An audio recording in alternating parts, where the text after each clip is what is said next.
আসসালামু আলাইকুম everyone, welcome back to my channel. কেমন আছেন সবাই? আশা করি আল্লাহর রহমতে সবাই অনেক বেশি ভালো আছেন। আমরা আলহামদুলিল্লাহ ভালো আছি। চলে এসেছি নতুন আরেকটি ব্লগ নিয়ে।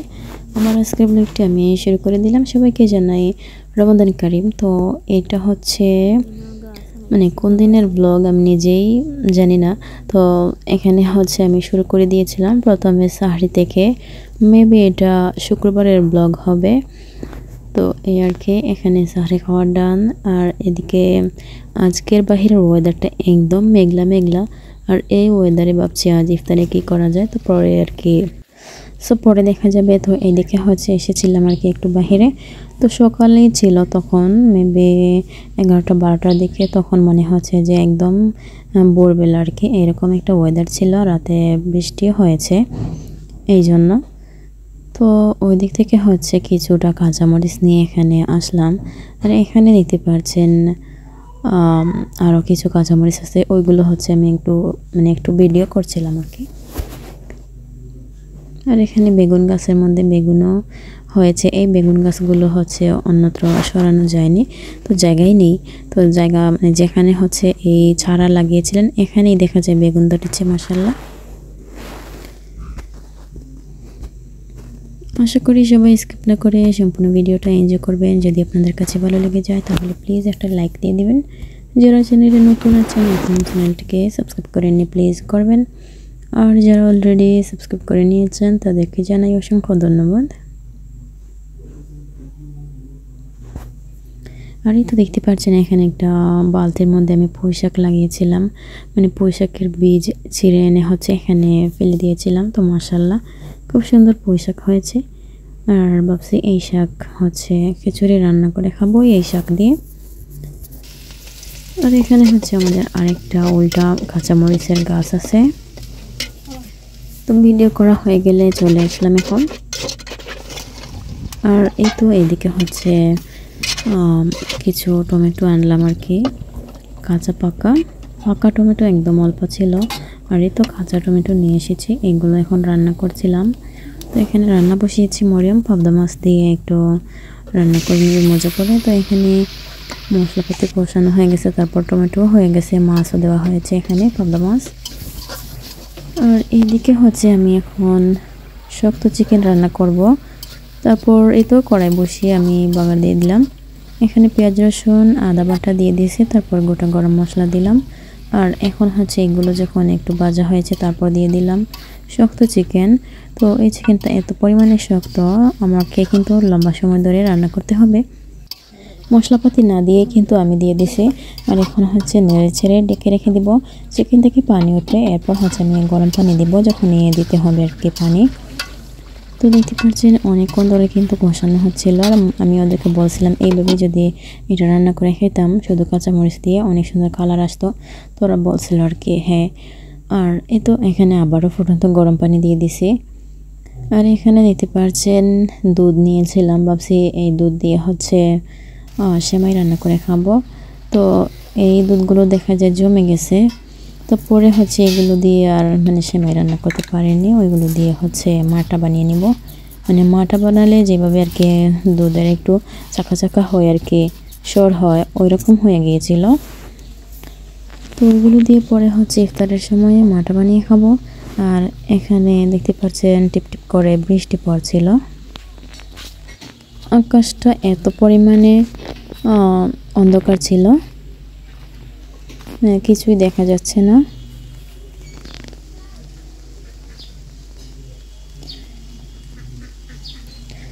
তো আল্লাহর রহমতের বৃষ্টি পড়ছে, দেখতে পাচ্ছেন একটু একটু দেখা যাচ্ছিল।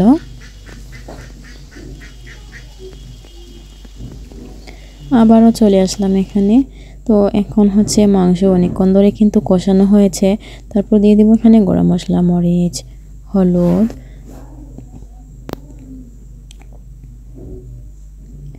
দিয়ে দিচ্ছিলাম এখানে ধনিয়া, লবণ স্বাদ অনুযায়ী। আমি হচ্ছে আজকের এই শক্ত চিকেন আলু দিয়ে রান্না করব, ছোট ছোট আলু দিয়ে। আর সাথে বড় আলু আছে। তো আলু দিয়ে রান্না করলে দেখা যায় একটু শক্ত চিকেন দেশি মোরগের মতো খেতে ভালো লাগবে।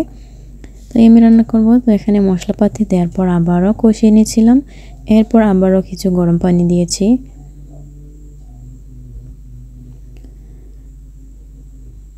তারপর দিয়ে দিব কেটে রাখা আলু। আর আজকের এই তরকারিটা হচ্ছে আমি একটু ঝোল ঝোল করে রান্না করব, যেহেতু ইফতারিতে হচ্ছে খিচুড়ি রান্না করব, বোনা খিচুড়ি। খিচুড়ির সাথে যাতে খেতে পারি, অ্যান্ড সাহরিতেও খাওয়া হবে হচ্ছে রয়ে গেলে। তো এখানে আলুর সাথে মাংস আবারও একসাথে করে কষিয়ে নিয়েছি। এখন পানি দিয়ে দিলাম, গরম পানি ঝোলের জন্য।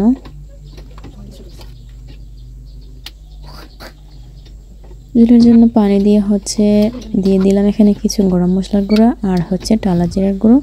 এখন বলক চলে আসলে হচ্ছে আমি নামিয়ে নিব। তরকারিটা কিন্তু হয়ে গিয়েছিল। তারপর এখানে আসরের পর আর কি খিচুড়িটা বসালাম, বোনা খিচুড়ি। আর ভাবছি আসরের পর বসালে, এমনিতে দেখে যে রান্নাবান্না কিন্তু আসরের আগে হয়ে যায়, তবে ভাজাভুজিটা আর কি পরে করা হয়।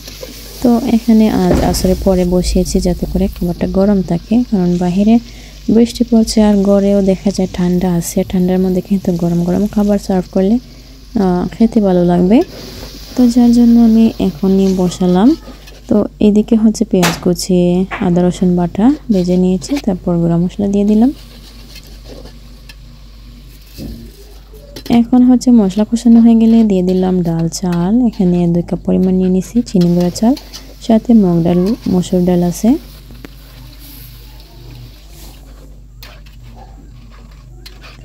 আর এই তো কিছু সময় হচ্ছে ভেজে নিয়েছি সুন্দর করে। ভাজা হয়ে গেলে পানি দিয়ে দিলাম আন্দাজ মতো, এরপর দমে বসিয়ে রেখেছি।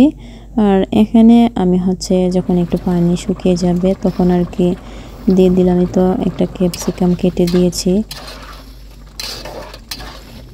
আর এখন দিয়ে দেব আমি জলপাইয়ের আচার। আচার দিয়ে হচ্ছে খিচুড়ি রান্না করলে সুন্দর একটা ঘ্রাণ হয় খিচুড়ির মধ্যে, সেই সাথে খেতেও টেস্টি লাগে। দিয়ে দিলাম এখানে কাঁচামরিচ। আর এখন দিচ্ছিলাম জলপাইয়ের আচার। তো এটা হচ্ছে আমার বানানো জলপাইয়ের আচার। দিয়ে আবারও নেড়ে ছেড়ে এখন পানিটা শুষে গেছে, আমি হচ্ছে দমে বসিয়ে রাখবো। চলে এসেছি এখানে মাটা বানাইতে।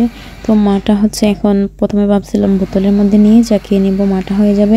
এরপর এখন ভাবছি না, ব্লেন্ডারে নিয়ে এইভাবে হচ্ছে গুঁড়া দিলে হচ্ছে মাটা হয়ে যাবে। তো এই তো দেখতে পাচ্ছেন আমি গুঁড়ে নিচ্ছিলাম ব্লেন্ডারেই। আর এই তো 2-3 বার এইভাবে করে নিলে কিন্তু হয়ে গেছে, তবে মানে পারফেক্ট হয়নি আর কি, মোটামুটি হয়েছে। আর দুধ দিয়ে মাটা বানাতে গেলে দেখা যায় দুধ কিন্তু টক দইয়ের মতো ভালোভাবে জমাট বাঁধতে হবে, এরপর না মাটা হবে। তো এখানে দেখতে পাচ্ছেন জমাট বেঁধেছিল, কিন্তু মাটা বানানোর মতো আর কি জমাট বাঁধেনি, খুব বেশি একটা জমাট বাঁধেনি, যার জন্য এমন হয়েছে। তো এখন এই তো আমি গ্লাসে নিয়ে নিব। এখানে একটু লবণ, আর অনেকে দেখেছি এখানে মানে চিনি টিনি বিট লবণ অনেক কিছু দিয়ে হচ্ছে নে, তো আমি শুধু একটু লবণ দিয়েছি। আর এইভাবে কিন্তু আমাদের কাছে ভালো লাগে। তো এখন নিয়ে নিলাম গ্লাসে সবার জন্য। এই তো তরকারি বেড়ে নিচ্ছিলাম, ওই দিক থেকে হচ্ছে খিচুড়িও নিয়ে নেব গরম গরম। তো আজকের ইফতারিটা অনেক সুন্দর ছিল, মানে গরম গরম খিচুড়ির সাথে আলু দিয়ে মুরগির মাংসের ঝোল, আর এই তো অল্প কিছু ভাজা পোড়া আছে। আর খিচুড়ি রান্নাটা হচ্ছে আজ অনেক সুন্দর হয়েছে, খুব বেশি জর্জরে হয়নি, মানে জর্জরে হয়েছে, বাট দেখতে একটু মানে খেতে নরম নরম টাইপের খিচুড়ি দেখা যায়, আমার কাছে ভালো লাগে বিশেষ করে। আর এই দিকে দেখতে পাচ্ছেন একটু জাল জাল মুরগির মাংসের ঝোল, আর এখানে কিছু আলুর চপ ভেজে নিয়েছে, সাথে একটু টমেটোর সালাদ বানানো হয়েছে। এই তো ইফতার রেডি। তো এখন হচ্ছে আমি একটু সার্ভ করে দিচ্ছিলাম আমি আমার বোনকে। তো ওকে বলছি তো এই মুরগির রান খাবে, ও হচ্ছে সবসময় মানে হাড্ডি গুড্ডি বলবে এইসব খাবে। তো আমি ওকে হচ্ছে বেছে দিলাম মুরগির রান, সে রান খাবে, আর আমরা হচ্ছে বাকিগুলো খাবো আর কি।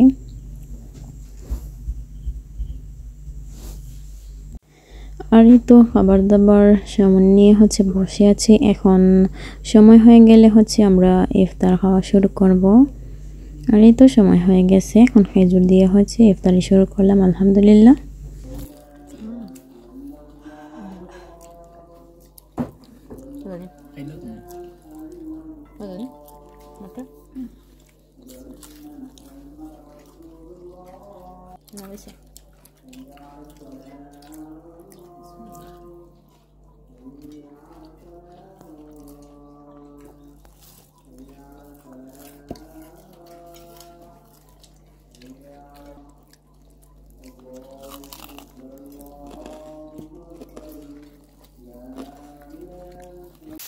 এটা ছিল আমাদের 20 রোজার ইফতার আলহামদুলিল্লাহ। আর দেখতে দেখতে আজ হচ্ছে 22 রোজা আমরা সম্পূর্ণ করে ফেললাম। আর এইদিকে 11টার দিকে আর কি চলে আসলো, এখানে একটু চিকেন ফ্রাই বাজবে, তো চিকেন ফ্রাই খাবো আর কি সবাই মিলে। একটু আছে, এগুলো বেজে নিচ্ছিল। তো রোজা মাসে রাত জাগেন কারা কারা কমেন্টে জানিয়ে যাবেন। তো এখানে হচ্ছে আমাদের মানে ঘুমাবো না, তাই আর কি এখানে বাজে বাজে একটু খেয়ে নিয়েছিলাম, আমার খেতে ইচ্ছে করছিল সস দিয়ে। তো সুন্দর করে ভাজা হয়ে গেছে, এখন প্লেটে সার্ভ করে নেবে।